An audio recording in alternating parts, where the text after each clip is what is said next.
Well, joining me live from Perth in the studio is the Assistant Minister to the Prime Minister, Patrick Gorman. Thanks so much for joining me at this early hour in Good morning, Perth. Andrew.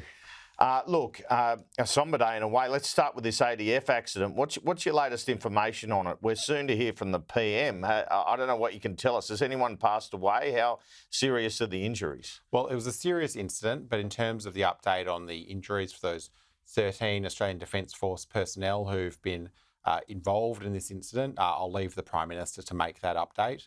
What I'd just like to say is to the first responders, the emergency services personnel who were there on the scene assisting the ADF, thank you to them. Obviously, these Australian Defence Force personnel were there trying to help their fellow Australians at a time of natural disaster.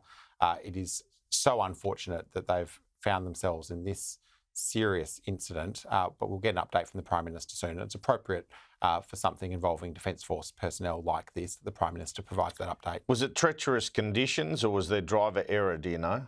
I'm not in a position to provide updates on the details of the operational nature of what happened yesterday, but what I can say is that the Australian government wants to make sure that every one of those ADF personnel gets the support that they need, and the Prime Minister will make an update soon.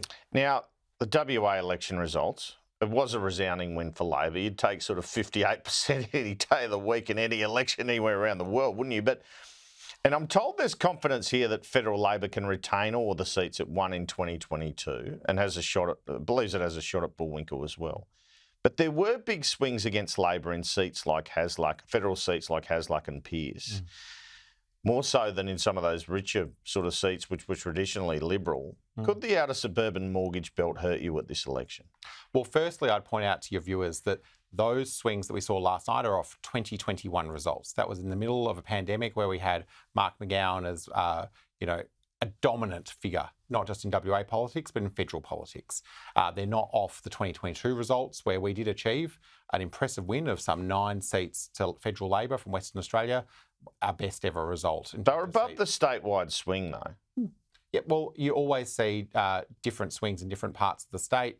You've even seen, as you alluded to, some interesting swings where the Liberal Party really underperformed in some of what should have been their easy heartland seats. I mean, they should have been able to win seats like Churchlands with their eyes closed. But instead, they only got a 1.8% primary swing to them. I mean, there's a lot of questions to be asked for the Liberal Party.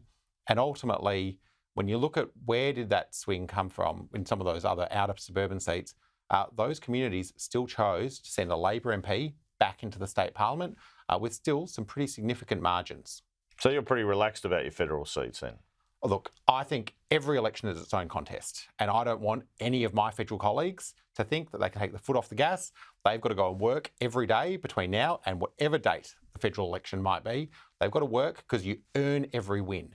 And what I saw last night was that those Labor MPs at the state level who've worked hard in their communities, putting forward their values and their plans, they got a worthy result. And so I want to see, and I know that even Sam Lim, one of the best door knockers, not just in Western Australia, Sam Lim is out there door knocking one of the best door knockers in the country. More of that, please, because I know that's what makes a difference.